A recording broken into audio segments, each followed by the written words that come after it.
Coucou, bonjour les amis. Nous voyons encore se retrouve ce matin pour notre petite capsule. Aujourd'hui, je voudrais échanger avec vous sur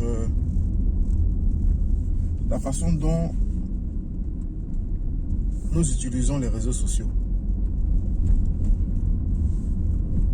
Cette plateforme d'échange, cette plateforme de communication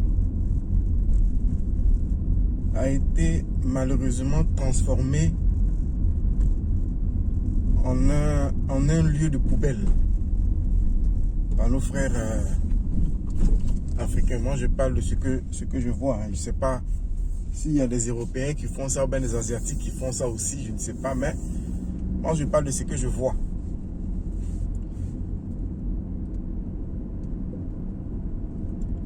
Vous savez,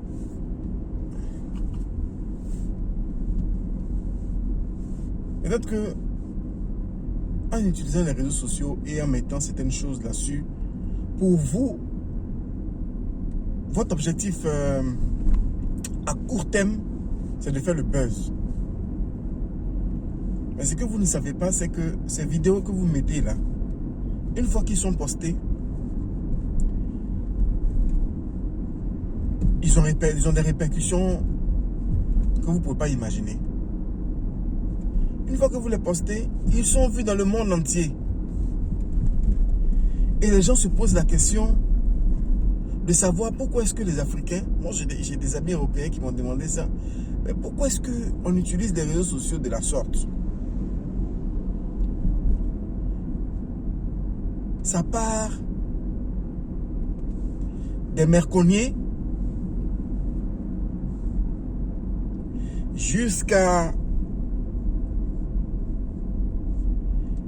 jusqu'aux empoisonnements. On poste tout ça sur les réseaux sociaux.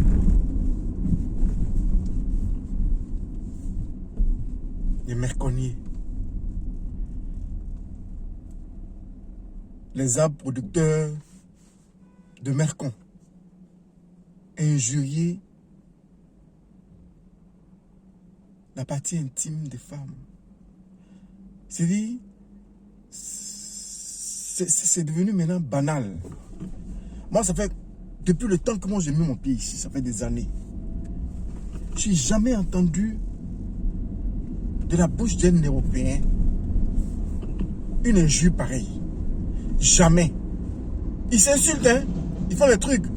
Mais aller jusqu'à insulter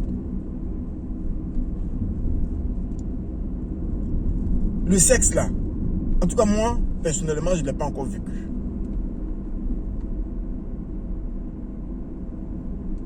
Je n'ai pas encore vécu ça. Mais chez nous là, c'est devenu une banalité. Les gens banalisent ça. Mais est-ce que dans le règlement d'un conflit, est-ce que dans une histoire là, il n'y a pas autre chose à dire? Est-ce qu'il n'y a pas une autre façon de régler les problèmes que de s'insulter de la sorte?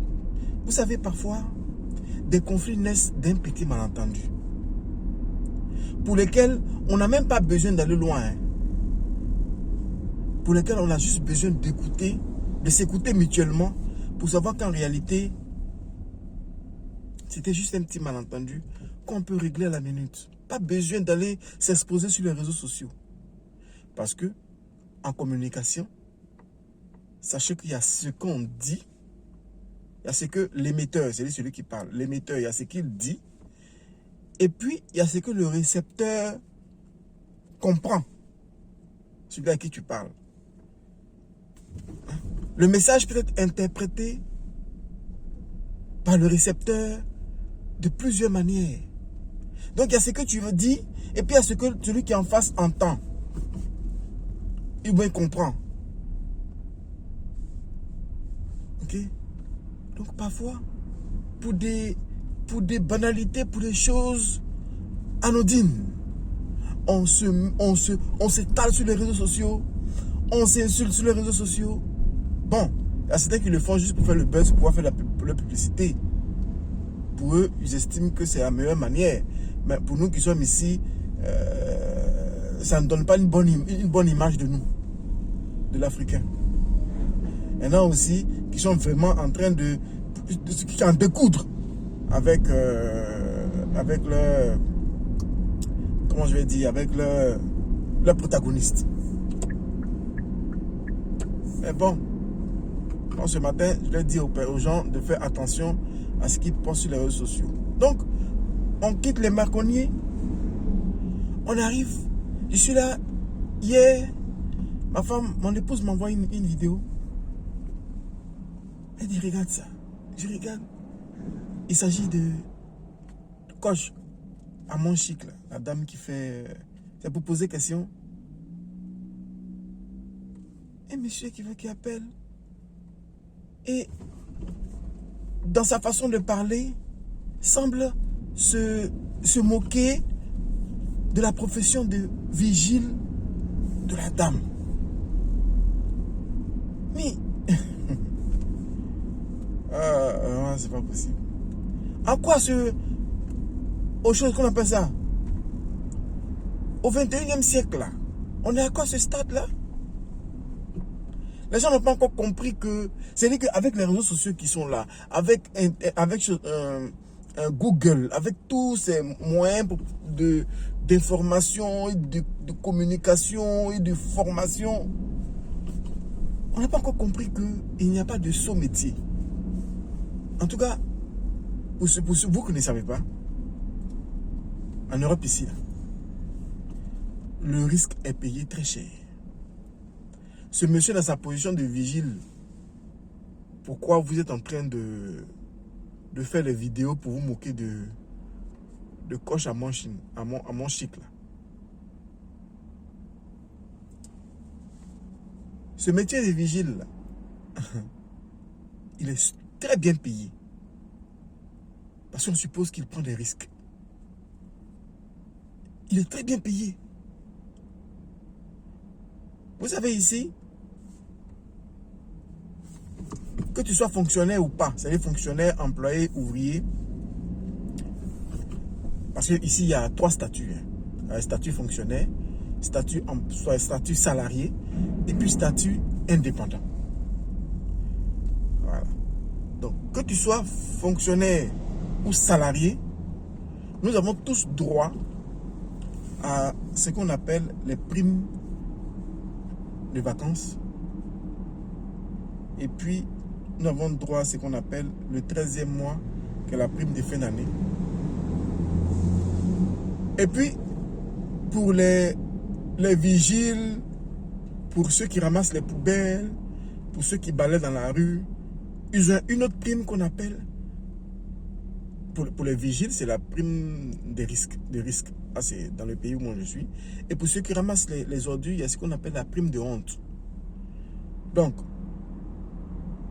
non seulement ils ont leur salaire, ils ont la prime, ils ont les pécules de vacances, ils ont le 13e mois, la prime de fin d'année, et ils ont encore une autre prime qu'on appelle soit la prime de honte ou soit la prime de risque.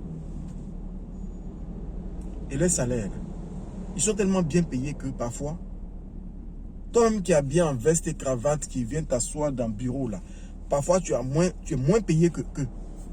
Parce que tu vois le monsieur, il finit de ramasser les ordures. Parce qu'il commence, je crois, avec 4 h du matin. Jusqu'à 8 h, ils ont fini. Il finit de ramasser les ordures. Il prend sa douche, il sort, il monte dans sa grosse Mercedes. C'est pas du jeu. Ou bien dans sa grosse Ferrari. Je ne suis pas en train de plaisanter. Je ne suis pas en train de vous raconter des bêtises. Toi-même, qui dit que tu es dans le bureau là. Tu portes veste et cravate là. On allait prendre même crédit pour acheter Ferrari même là. On refuse ça. Tellement ton salaire est insignifiant. Mais tu vois ce monsieur là, que tu banalises parce qu'il ramasse ses ordures là. Quand il finit comme ça là, il s'échange, il prend sa voiture, tu restes tranquille. Tu restes tranquille.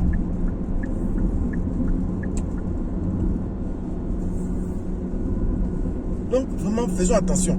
On ne va pas rester là à nous moquer, se moquer des activités des autres et tout ça. Non. Tant qu'ils ne volent pas, tant qu'ils ne vendent pas des choses illicites, tant qu'il n'est pas dans l'illégalité, il s'occupe de sa famille. Il ne va pas mendier, il ne va pas vous demander quoi que ce soit. Toi, quand tu te moquer parce qu'il est vigile, toi, tu fais quoi de ta vie?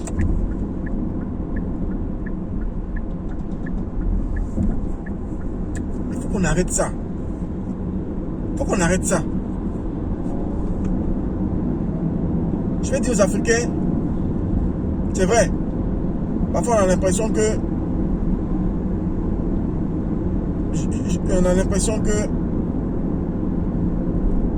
ces métiers-là, mais c'est en fait en Afrique c'est ça, hein, parce qu'en Afrique ces métiers-là ne sont pas respectés. On pense qu'ici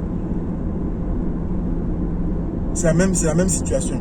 Ici, un aide-soignant ou une aide-soignante, si tu vois son rythme de vie, tu restes tranquille. C'est pas comme dans nos chus. Ou quand tu vois aide-soignant même là, toi-même, tu te demandes même, est-ce que tu n'as pas enlevé l'argent même pour lui donner? Ici, la aide-soignant, avec ses primes de risque et tout ça là, tu peux pas. Tu peux pas. Toi, mec qui a fait les longues études là, tu peux pas. C'est ça, la vérité. Donc, faisons un peu attention. Faisons un peu attention. Et le troisième point sur lequel je voulais intervenir, c'est ce problème d'empoisonnement là. Mais il y a quel problème? Je ne sais pas, mais pourquoi est-ce qu'on peut être jaloux jusqu'au point d'aller empoisonner? Ça, c'est la sorcellerie. J'ai l'impression que la sorcellerie est en train de se généraliser en Afrique. Mais j'ai eu froid dans le dos quand j'ai vu cette vidéo au Cameroun où des gens sont allés jusqu'à empoisonner de la nourriture dans un mariage. Bon, j'entendais l'histoire d'empoisonnement. Bon, il y a tel Bengis qui est parti, on l'a empoisonné. Il y a tel ceci qui est parti, on l'a empoisonné. Ça, c'était une personne qui était visée. Maintenant, là, quelqu'un a le courage d'aller, je ne sais pas où est-ce que les gens tirent ce courage-là, d'aller jusqu'à mettre du poison dans une nourriture qui sera servie à plus de 500 personnes.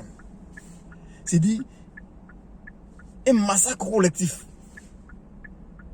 Ça fait peur. Ça fait peur.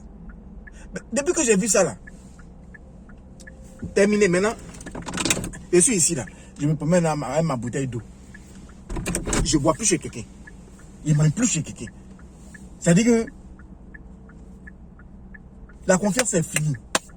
Terminé. Parce que quelqu'un commence en Afrique là, avec nous les Africains là, je vous dis, ça ne va même pas durer s'ils vont commencer. Ils ont déjà même envoyé ça ici. Quand ça commence là-bas, là, c'est que c'est gâté ici. Maintenant là, chacun n'a qu'à penser ce qu'il veut. Et je dis au Bengis là, vous partez en Afrique là, mais je me parle à moi-même aussi.